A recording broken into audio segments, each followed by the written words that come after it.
Hey lovely people, have a beautiful day. అందరికీ నమస్కారం. అందాల లోగిలకి స్వాగతం. ఇప్పుడు మనం మానవత్వం అనే కథను విందామా? ఆడపిల్లల శీలానికి క్రమశిక్షణకు పేరు మోసింది మన దేశం. కానీ ఇప్పుడు క్రమశిక్షణ కరువైంది. అన్యాయము, అక్రమము తల ఎగరేసుకుంటూ ఆడుతున్నాయి. దాని గురించి ఏ రోజైనా ఆందోళన చెందుతున్నామా? ఇలా క్రమశిక్షణ లేని తల్లిదండ్రులకు పుట్టిన ఒకే ఒక నేరానికి ఏ పాపము ఎరుగని పసిపిల్లలు తమ జీవితాంతము నేరారోపణను మోస్తున్నారే. వీటిని తలుచుకుని మనం సిగ్గుపడాలి, బాధపడాలి. ఇలా జరగకూడదని ఆశపడాలి. దీనిని ఆపటానికి మనం పోరాడాలి.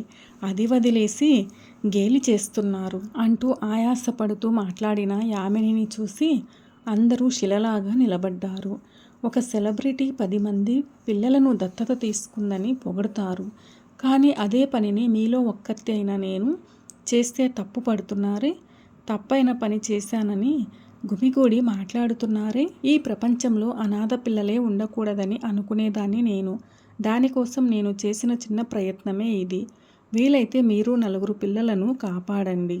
వీలు పడదు అంటే నోరు మూసుకుని మౌనంగా ఉండండి.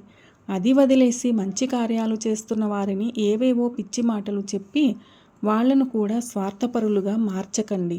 మీకు చాలా పుణ్యం వస్తుంది అంటూ చేతులెత్తి నమస్కరించింది. వాళ్ళందరూ చెదిరిపోయారు. అత్తయ్య అత్తయ్య చెప్పు అంటున్న రమాదేవిని చూసి నవ్వింది 3 ఏళ్ల జయ. రమా అత్తయ్య, ఓసి నా బంగారమే అంటూ జయను అమాంతం ఎత్తుకుని ముద్దాడింది రమాదేవి. అప్పుడు కాలింగ్ బెల్ మోగింది. ఎవరు? నేనే, యామిని గొంతు వినగానే రమాదేవి చేతులలో నుంచి ఒక్కసారిగా జారింది జయ. అమ్మ వచ్చింది. అత్తయ్య త్వరగా తలుపు తెరువు, అమ్మను చూడాలా అంటూ తలుపు తెరిచిన వెంటనే బయట నిలబడి ఉన్న యామిని కాళ్లను చుట్టేసింది జయ. కూతురును గబుక్కున ఎత్తుకుని రమాదేవి వైపు చూసింది యామిని. ఏం రమా, జయ బాగా అల్లరి చేసిందా? చాచా, జయ గుడ్ గర్ల్, బుద్ధిగా ఆడుకుంటూనే ఉంది. అక్క, జయ ఎంత అందంగా మాట్లాడుతుందో తెలుసా? 3 ఏళ్ళు అవుతోంది. సరే రమ, రాత్రికి వంట చేయాలి, వెళ్ళిరానా? సరే అక్క. జయ బుజ్జి, ఆంటీకి టాటా చెప్పు. టాటా అత్త, రేపు వస్తాను. గుడ్ బై రా బంగారం. రమాదేవి నవ్వుతూ చెయ్యి ఊపింది. యామిని తన ఇంటి తలుపులు తెరుచుకుని లోపలికి వెళ్ళింది. రమాదేవిని తలుచుకున్న యామిని మనసు రమాదేవి గురించి గొప్పగా భావించింది. ఆమె గనుక లేకపోతే ఆఫీసులోనూ జయను చూసుకోవటంలోనూ చాలా శ్రమపడేదాన్ని. మొదటి 4 రోజులు వాళ్ళున్న కాలనీకి దగ్గరున్న పిల్లల శిశు సంరక్షణ కేంద్రంలో జయను పొద్దున వదిలేసి సాయంత్రం తీసుకురావటం చేసేది యామిని. కానీ 4 రోజుల్లో పక్కింట్లో కాపురం ఉంటున్న రమాదేవి బాగా పరిచయం అవ్వడం, ఇద్దరూ కలిసిపోవడం జరిగింది. పెళ్ళై 4 ఏళ్ళైనా పిల్లలు పుట్టకపోవడంతో తల్లిని కాలేకపోతున్నాననే అన్న బాధ ఆమె మాటల్లో బాగా కనబడటంతో యామిని మనస్సు భారమైంది. ఈ దేవుని ఆటలును ఏమని చెప్పాలి? పిల్లల కోసం పరితపిస్తున్న వాళ్ళకి పిల్లలను ఇవ్వకుండా, పిల్లలు అవసరం లేని చోట పిల్లలను ఇచ్చి రోడ్డు మీద విసిరి పారేయిస్తున్నాడే. ఆ తర్వాత వారంలో రమాదేవి నోరు తెరిచి అడిగేసింది. అక్క, నేను ఇంట్లో ఖాళీగానే ఉన్నాను. పిల్లను ఎందుకు శిశు సంరక్షణ కేంద్రంలో వదులుతున్నావు? నా దగ్గర ఇచ్చి వెళ్ళండి. అది కాదు రమా, నీకెందుకు అనవసరమైన శ్రమ అని. ఇందులో నాకేం శ్రమ ఉంది? పొద్దున 7 గంటలకు వెళితే రాత్రి 9ంటికి వస్తారు నా భర్త. అంతసేపు ఊరికేనే కూర్చుంటే పిచ్చి పట్టినట్లు అవుతోంది. అందుకే అడిగాను. అది కాదు రమా, ఇది పసిపిల్ల, మాటి మాటికి టాయిలెట్ వెళ్తుందే. నేను శుభ్రంగా ఉంచుకుంటాను. దీనికంతా అదృష్టం కావాలి. మీ ఆయన ఏమీ చెప్పరా? నా గోల భరించలేక ఆయనే నాకు ఈ ఐడియా ఇచ్చారు. మిగిలిన పిల్లలతో కలిసి జయ కష్టపడటం కంటే జయను నేను చూసుకుంటాను. నాకు కొంచెం హాయిగా ఉంటుంది. లేకపోతే నా మనసు నన్ను వేధిస్తుంది అన్నది రమాదేవి. ఒక ఆడదానిగా రమ మనసు పడే ఆవేదనను అర్థం చేసుకోగలిగింది యామిని. యామినికి కూడా శిశు సంరక్షణ కేంద్రంలో పాపను వదిలిపెట్టి వెళ్ళటానికి మనసు లేదు. తల్లి ప్రేమ దొరకాలనే కదా పాపను వదలకుండా కాపాడింది.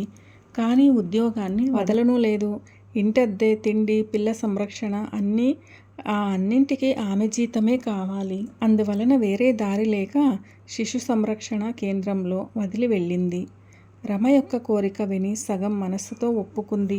కానీ 2 రోజుల్లో రమ జయకి ఇంకో తల్లిగా మారిపోగా యామిని మనసు ప్రశాంతత పొందింది. ఆ రోజు నుంచి ఈ రోజు వరకు పొద్దునంతా రమ సంరక్షణలోనూ, రాత్రిపూట యామిని కౌగిట్లోనూ పెరగడం మొదలుపెట్టింది జయ.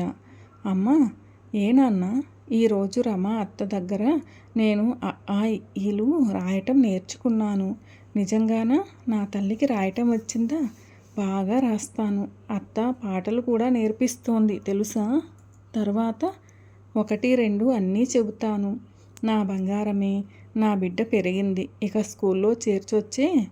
నేను స్కూలుకు వెళ్ళాలి. కొత్త బ్యాగ్ కావాలి. తర్వాత కాళ్లకు షూ, మెడకు టై, కొత్త వాటర్ బాటిల్. ముద్దు ముద్దు మాటలతో ఆరాటంగా చెప్పగా యామిని ఆలోచనలో పడింది. ఏ స్కూల్లో చేర్చాలి? స్కూల్లో చేర్చటానికి వెళ్ళినప్పుడు తర్వాతి సమస్య మొదలయ్యింది. అప్లికేషన్లో తల్లి పేరును మాత్రమే ఆమె రాసి ఇవ్వటంతో ఫారం తీసుకున్న స్టాఫ్ అది చూసి కళ్ళు పెద్దవి చేసింది. ఏంటమ్మా, పాప తండ్రి పేరు రాయకుండా వదిలేశారు? సారీ, ఆయన లేరు అని యామిని చెప్పటంతో ఆ స్టాఫ్ యామినిని పైకి కిందకు స్కాన్ చేసింది. చనిపోయారా? లేదు. మరి? పాపకు అమ్మా నాన్న అన్నీ నేనే. అలా అంటే? అదంతే. ఓ, ఇల్లీగల్ చైల్డా అన్న స్టాఫ్ ముఖంలో హేళన కనబడటంతో స్టాఫ్ను దీర్ఘంగా చూసింది యామిని. ఏం చెప్పారు? అదేనమ్మా, తప్పైన రీతిలో వచ్చిన పాపే కదా. ఒక కరెక్షన్. తప్పైన తండ్రికి తల్లికి జన్మించిన పరిశుద్ధమైన పాప. ఈ వివరణంతా హెచ్ఎం సార్ దగ్గరకు వెళ్ళి చెప్పండి అంటూ నిర్లక్ష్యంగా అప్లికేషన్ను యామిని చేతికి ఇచ్చింది. యామిని కొంచెం కూడా దిగులు పడలేదు. కుడి చేత్తో స్టాఫ్ తిరిగి ఇచ్చిన అప్లికేషన్ ఫామ్ను తీసుకుని ఎడమ చేత్తో కూతుర్ను పట్టుకుని హెడ్ మాస్టర్ను కలిసింది. వివరాలు చెప్పిన తర్వాత ఆయన ముఖం మారింది. అలాగైతే మరెందుకు పాప తొలిరాత బాక్స్లో వై అని రాశారు? అది నా పేరులోని మొదటి అక్షరం సార్. ఓ, అది మంచి విషయమేనండి. కానీ మాకు అన్ని వివరాలు కావాలి. అలాగైతే ఇలాంటి పిల్లలందరూ చదువుకోలేరా సార్? అలా కాదమ్మా, వాళ్ళందరికీ గార్డియన్ పేరుంటే చాలమ్మా. అంటే వాళ్ళందరినీ అనాథ అని ముద్ర వేసే చదివించాలా? వీళ్లతో చదువుకునే తోటి పిల్లలు వీళ్ళని వేరు చేసి చూస్తే వీళ్ళ మనసు ఎంత బాధపడుతుంది? సారీ, దీనికి నేను ఏం చేయను. వీళ్ళందరూ వాళ్ళని ప్రత్యేకంగా ఏర్పాటైన స్కూల్లో చేరి చదివితే పిల్లల మధ్య విభేదాలు ఏర్పడవు. మీరు కావాలంటే అలాంటి స్కూల్లో కుదరదు. నేను ఈ పాపను నా పాపగానే పెంచుతున్నాను. అలాగే చదివించుకుంటాను. అలా అయితే మీరు మాకు సరైన వివరాలు ఇచ్చే కావాలి. 1 నిమిషం అని యామిని కూతురు వైపు తిరిగింది. జయాబుజ్జి, ఏంటమ్మా, మనందరం ఎవరి పిల్లలం? దేవుడి పిల్లలం. Very good. నీకు ఏ దేవుడంటే ఇష్టం? కృష్ణుడు. అయితే నువ్వు కృష్ణుడి పాపవేగా? అవును. సరే అంటూ తండ్రి పేరు కృష్ణుడు అని రాసి ఇచ్చింది. హెడ్ మాస్టర్ నోరు వెళ్ళబెట్టాడు. ఏంటమ్మా ఇది? మార్పులు తానుగా రావు సార్, మనమే మార్చాలి అని యామిని అన్నప్పుడు తనకు తెలియకుండానే నవ్వేశాడు హెడ్ మాస్టర్. స్కూల్ చదువుతో పాటు ప్రపంచ స్నేహబంధాలను, మంచి క్రమశిక్షణను, దైవభక్తిని, పరోపకారం, స్వీయ రక్షణ కళలను కూతురికి నేర్పించింది యామిని. జయాకు 5 ఏళ్లు వచ్చిన తర్వాత స్వీయ రక్షణ కళ నేర్పే పాఠశాలకు పంపింది.